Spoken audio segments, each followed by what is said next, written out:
Welcome to Breaking Ground, Women in AEC Leadership Podcast. This is the show that lifts the voices, journeys, and insights of women shaping the future of architecture, engineering, and construction. And it's brought to you by Unanet. Unanet delivers expert project-based ERP solutions, CRM solutions, and an AI growth suite built specifically for AEC firms. At our core, we believe a strong, diverse workforce drives innovation and success, and that women are essential to building the future of AEC. I'm your host, Rihanna Dempsey. In each episode, we connect with professionals across the AEC industry to share real stories and hard-earned wisdom. This is more than a conversation. It's a community focused on growth and lasting impact. Let's get started. So today is super fun because we are actually filming this live from our Champions Conference in sunny San Diego. And with us is my good friend, Jessica Stoute. So it doesn't feel like a podcast because I know you well. Yes. And it's really fun to get to interview you and put you on the spot a little bit, you know? Yes. It's a fun conversation with a friend. That's right. And Jessica is Vice President and Director of Special Initiatives at AKRF. And she leads high impact projects at the intersection of infrastructure, policy, and community development. But she didn't start there. She started in marketing and has transitioned into a very cool, new, impactful role. And it's just so fun to have you here. It is fun to be here. Thank you. And if you notice her accent, tell them where you're from. Go New ahead. York. New York. If you couldn't tell. New Yorker in the house. It comes across. A little. Just a little. And you'll talk with your hands. Yeah. I'm very... It's going to happen. Yeah. Mm-hmm. Okay. Just watch your mic. Oh, that's right. That's right. So a little icebreaker. Okay. Again, love putting you on the spot here. I'm ready. Since we're recording here at the conference, two questions. So one takeaway from the conference so far, maybe something you've learned, got excited about, and your favorite conference snack. Oh, okay. Okay. So snack, because that's easier, right? Okay, yeah. And it's always food-based, right? Yes. So snack, what gets me by, I think, is the quick things. So like a protein bar, almonds, those things like that in between. Yes. Is it my favorite? No, because give me the chocolate, give me the chips, give me all the bad things. I have protein goals. Right. Do you have protein? Yeah. Yes, we have protein yes. goals. Protein coffee, Right. I'm all about that right now. Yep. All those things. Yep. So that's my snack. And then the key takeaway so far, I mean, like every year, I really feel it's about the networking, right? Yeah. It's about who you're talking to, the things you get out of those small conversations, those little nuggets. It's those things that really make a big difference into what we're going to bring back with us. That's the same for me. It's where I learn the most. Yeah. Sessions are great, but Sessions are great, the but talking to conversations. everyone, you can dig in a way you can't in a session. Follow-up icebreaker Yes. question. What's your favorite hair color that you've had? I think my For our favorite- audience, her hair is not always blue. No, my hair changes all the time, about every 6 weeks. Is it really every 6 weeks? About that, that's how often I have to get this cut. I love it. I think my favorite color was the rose gold, but it Ooh. washes out very quickly. Okay. I probably do purple most often. I was going to say, I know you as purple a Yeah. lot. All right. I love that. So just to help our audience get to know you, Yep. I know your journey, but just share a little bit, because you've kind of paved your own way. Talking about breaking ground is the title of our podcast. Like, you really have paved your own way. Just talk a bit about your journey and how you've ended up where you are today. So when I started out in the AEC world, I had no idea what it was, right? Yeah. I graduated college, applied to a couple jobs, accepted a job at an architecture firm as a proposal manager, Okay. like a lot of people in marketing do. Yeah. I had no idea what that meant, like what I was doing, whatever, but you learn, right? Yeah. Over the years, I then did that job for a really long time. That then developed into, the marketing manager, marketing director, all of those things. Yeah. One pivotal moment for me when I was probably about 15 years ago or so, a firm I was at had a CRM.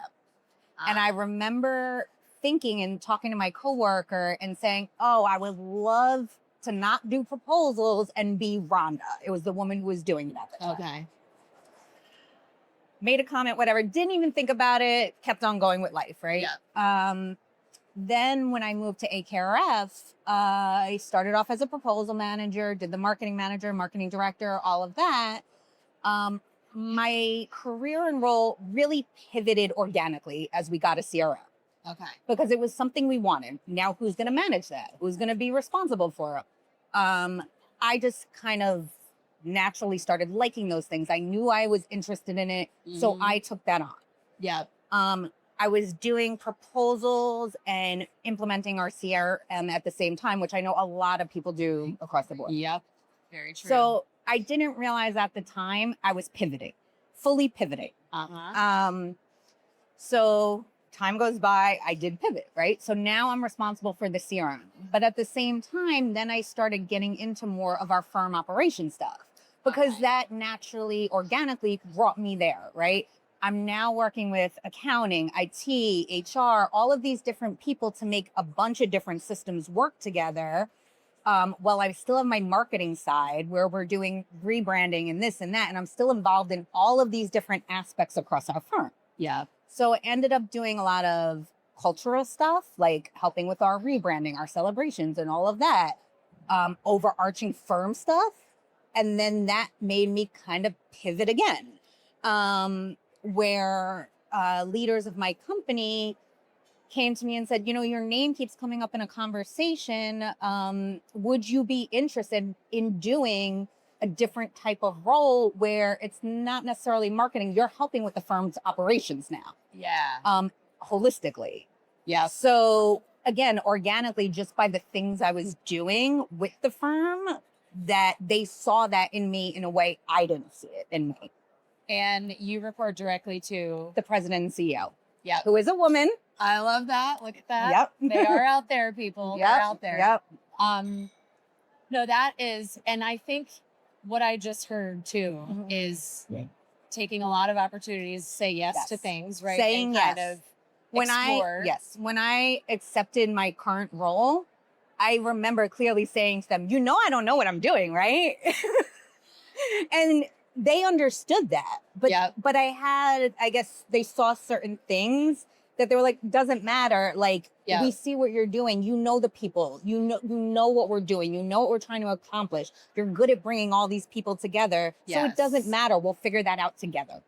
That is amazing. Yeah. Well, and then the other thing in your story that I've known, but again, that people can probably take away, lots of years putting in the work.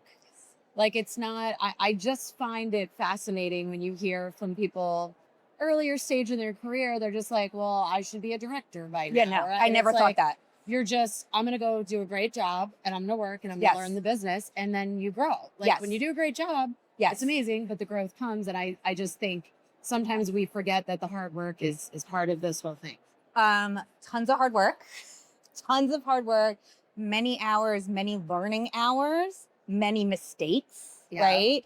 You don't know something sometimes until you make a giant mistake and learn from that, right? Someone could tell you till they're blue in the face.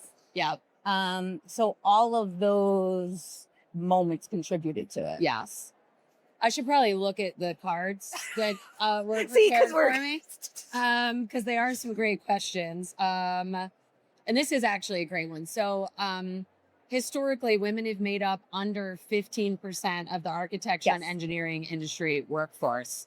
So where do you see, and like you mentioned, you have a female CEO, which is amazing. Yes. Like, where do you see the biggest opportunity in general to just support, grow, and retain women in AEC, and even more so in the leadership roles? Like, what do we do to kind of boost? Because I have seen the workforce is starting to grow, but the leadership roles are not growing at the same pace. So, like, what's going on there? What do we do? So, I think I come from a slightly different environment. My career, I've been at 3 AEC firms. Yeah. Architecture and then 2 engineers. Yeah. All very different, right? The first 2 firms I was at were very male dominated and male heavy. There was not a lot. There was female leadership, don't get me wrong, but not a lot. Yeah. I think for where I'm at now, I view it so different because our culture is so different. Yeah. We have a president who is a woman, right? Yeah. Our leadership, and I got the stats. Oh, we got stats. I got stats. Your phone case matches your blazer. Are you? I mean, I know. I try. like So our leadership is, we have 46% females just across the firm. Okay. That's not leadership. 36% female senior officers, and then when we add in the vice presidents also, it's 31%. That's fantastic. Right. Yes. Which is higher than a lot of other firms. Yes. So the situation where I was always the only female in the room, Yes. all of that kind of stuff, it still happens from time to time, but I don't see it where I'm at as much because we're not looking at gender like that. We're looking at who can do the job. Yes. Yes. Right? There's no barrier on that. Yes. So I'm in a little bit of a unique position where my firm operates a little bit different and our metrics are higher than others. And it's refreshing though. Yes. To see that. Well, and starting to see that more and more. And I always try to note, like, we love our men. Like, Right. This is not It's like not men dashing. But it is, I think a lot of times women, and you do the research and you see the stats, we struggle with imposter syndrome more than men. Just full 100%. stop. It's a fact. It's just out there. 100%. So it's like when you don't see that woman in the C-level seat, you're already questioning yourself a lot. So then you're like, well, I really can't do that because I don't see anyone above me. Never in a million years did I think I would be a vice president. When you started. No. Yeah. No. Yeah. Especially like in my last company and all of that. It just wasn't something I could see for myself. Yeah. Because I couldn't see a path to get there. Yeah. If there was no path for us. Yes. And if it was only for select people. Yeah. It was not an option, it felt. Yeah. So when it did happen, it was like, oh my God. Like, okay, this is big. Because most people in our world, that doesn't happen. Yeah. It's very true. Well, and it's funny, other guests that we've had on the podcast that we've talked to, it's like we need those male mentors. Yes. To and actually one of our episodes with Stephanie from PPC, she's like, this man very early in my career just saw this potential and then looking at promoted it as a and person. and it was like, you're going to be, and so it's like, just making sure that they remember, the mentorship I think is so important. Mentorship is seeking so out important. A mentor, and making sure you are asking for it. Cause it is, especially in an environment where maybe you're looking up and you're not seeing the females, will go find a male mentor that will encourage your development and help you, grow. Right. And we have, we just started a women's group in the office, right? Yeah. To talk about all of those things that we deal with, whether it be males talking down to us or treating us a certain way, or the personal things, caring for a parent, menopause, infertility, family plan, all of the things. Yeah. To talk about that in a space with how it also affects how we do our job. Yes. So, yes. Because there's nuances. There's nuances. And it's fascinating to me watching the whole, I am of the age where the menopause discussion. I had a menopause moment during my presentation and my brain went to, I don't know.